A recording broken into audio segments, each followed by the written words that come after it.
오늘은 그 상속 문제에서 기여분에 대해서 좀 알아보도록 하겠습니다. 기여분은 이제 기여분권자에게 인정되는 뭐 하나의 이제 권리인 셈인데요. 뭐 예를 들어서 상속 재산이 10억이 있다. 네. 근데 이 중에서 뭐 상속인 중에 A한테 20%의 기여분이 인정됐다라고 가정을 하겠습니다. 네. 그러면 그 10억 중에 20%인 2억은 A의 그냥 재산이 되는 거예요.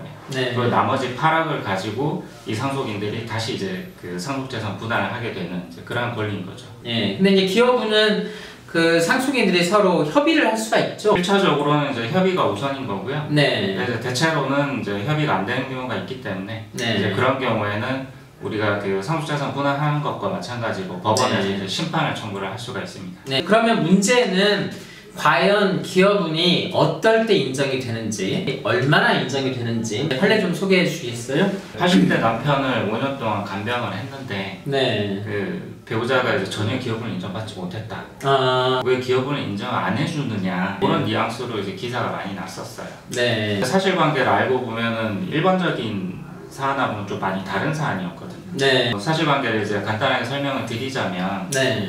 일단 그 망인을 A라고 하겠습니다. 네. 그래서 이 A 씨가 그 원래 첫 번째 부인하고 1941년쯤에 그 혼인을 했었어요. 네. 그리고 이제 첫 번째 부인과의 사이에 9명의 자녀를 뒀고요. 네. 그런데 이제 이 첫 번째 부인하고 이혼을 안 한 상태에서 우리가 이제 흔히 중혼적 사실혼이라고 이제 많이 얘기를 하는 네. 그런 상황으로 이제 B 씨와 그 1971년부터 네. 그렇게 이제 사실혼관, 중혼적 사실혼 관계를 형성을 했던 거죠. 네. 그리고 그 B 씨와 A 씨 사이에는 또 2명의 자녀가 더 있습니다. 네. 1984년쯤에 네. 첫 번째 부인이 사망을 했고, 첫 번째 부인이 사망을 하면서 그 법률혼 관계가 해소가 됐기 때문에 네. 이 중혼적 사실혼 관계는 이제 적법한 사실혼이 된 거죠. 네. 그리고 그 이후에 이제 1987년에 이제 정식으로 혼인신고를 한 겁니다. 아. 네. 그러던 중에 한 2003년경부터 이 망인의 건강 상태가 나빠지면서 거의 한 네. 5년 정도 이제 그 B 씨가 옆에서 이제 계속 간병을 했던 거고요. 네. 그리고 이런 상황에서 그 상속 문제가 발생하니까 이제 그 전처 자녀들과 이 후처와 그 후처 자녀들 사이에 이제 재산의 분쟁이 생깁니다. 아, 그렇군요. 그 배우자가 망인을 5년간 병수발을 했는데 기여도가 인정이 안 된 거죠. 안 됐다. 네. 그러니까 기여분이라는 거는 그냥 부양을 했다 이렇게 해서 인정이 되는 건 아니고, 특별히 재산적으로 재산 증식에 도움을 주거나 또 특별히 부양을 했다라거나 이럴 때 기여분이 인정이 되는 거죠. 네, 맞습니다. 어떻게 해야 특별한 거죠? 이 특별하다는 거에 대해서 이제 대법원 판례에서는 네. 그 상속 재산의 분배에 관해서 조정을 할 만한 이유가 있어야 된다, 이렇게 이제 판시를 하고 있어요. 뭐 실제로 내가 망인이 가지고 있는 부동산을 사는데 돈을 보탰다거나 그 부동산을 사려고 하는데 돈이 부족해서 내가 한 2억 3억을 보태줬어요. 이런 경우는 이제 기여도가 그 인정될 가능성이 굉장히 크겠죠. 그리고 그 오히려 이제 더 판단하기 어려운 부분은 사실 이런 부분보다 이 부양적인 부분에 관한 건데요. 부양적인 부분에 있어서는 약간 그 나의 일반적인 부분에 대한 포기가 좀 필요한 걸로 보입니다. 그러니까 예를 들어서 이제 자녀가 부모를 간병을 했다라고 이제 가정을 하면 내가 부모님을 간병하느라고 결혼도 못했어요. 아니면 직장을 다닐 수가 없었어. 그러니까 나의 이제 어떤 뭐 직장에서 이제 벌 수 있는 돈을 포기를 했다든지 아니면 이제 결혼이라는 나의 이제 인생의 중대사를 포기를 했다든지 그러니까 이런 부분이 어느 정도 이제 필요한 거죠. 저희가 이제 경험적으로 보면 그 배우자에 대한 기여분은 비교적 좀 쉽게 인정이 되긴 하거든요. 상대적으로 배우자는 그 자녀들, 상속인의 자녀들보다 상대적으로는 약간 더 기여분을 쉽게 조금 용이하게 인정을 해주는 거죠. 그렇습니다. 네. 배우자는 항상 이제 망인과 같이 살았을 테고, 그다음에 이제 경제적 공동체로서 여러 가지 것들을 부담을 했을 가능성이 많으니까 상속인의 자녀들보다는 배우자의 기여분이 이제 법원에서는 더 용이하게 인정을 해주는 거겠네요. 네, 그렇습니다. 판례나 이런 부분은 이제 그 검토를 해보면 네. 일단은 배우자한테는 대략 한 뭐 적게는 한 20% 정도 보통 20%. 네, 많게는 50%까지도 인정이 되는 경우가 많이 있습니다. 네. 네, 물론 이제 뭐 50%까지 인정되는 사례는 뭐 그렇게까지 많지는 않고요. 네. 그러면 어떤 경우에 이제 배우자한테 이렇게 기여분이 인정되느냐? 네. 대체로 배우자한테 재산이 거의 없습니다. 네, 그러니까 모든 대부분의 재산이 망인 명의로 돼 있는 거예요.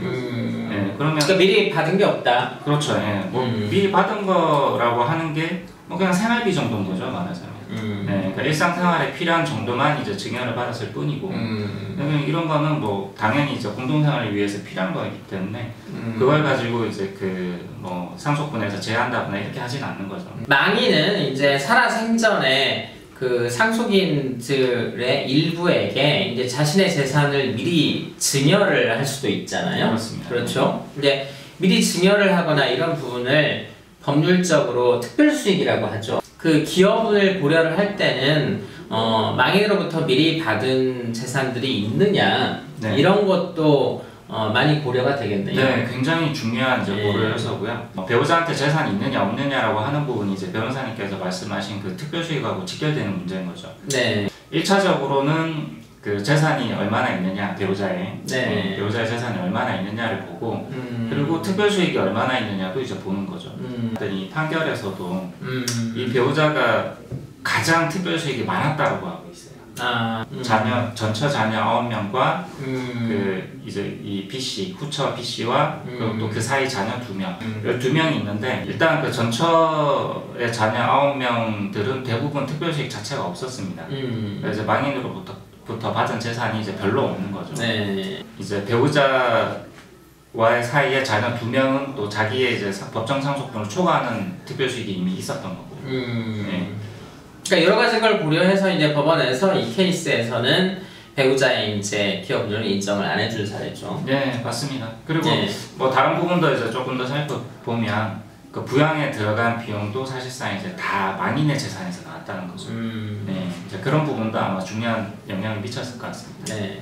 그러면 지금 이렇게 상속인들이 이 케이스는 굉장히 많거든요. 네. 이게 많을 때는 사실은 이제 망인의 재산이 뭐가 있었는지, 전에 누구한테 뭘 줬는지, 그리고 현재 또 망인의 재산이 뭐가 남아있는지 이런 걸 모르거든요. 망인의 재산을 잘 모른다 하는 이런 상속인들은 주민센터에 이걸 알아볼 수가 있죠. 그 주민센터에서 사망 신고를 하시면서 네. 그 원스톱 상속인 조회 서비스라는 걸 신청을 하실 수가 있어요. 원스톱 서비스. 네. 망인의 뭐뭐를 알아볼 수 있는 거예요? 일단 부동산 소유 내역을 다 확인하실 수가 있고요. 네. 그리고 제2금융권까지는 이제 금융재산도 다 확인이 가능합니다. 네. 물론 이제 예금, 뭐 주식 이런 부분 다 가능하시고 네. 대출이 있으면 대출 부분까지도 이제 확인이 다 가능하죠. 네. 네, 다만 이제 이런 개인 간의 채무는 확인이 불가능합니다. 네. 이거는 뭐 추후 이제 나중에 소송이 들어오거나 네. 아니면 뭐 내용 증명이라거나 이렇게 이제 별도로 연락을 받아서 이제 확인을 하실 수밖에 없습니다.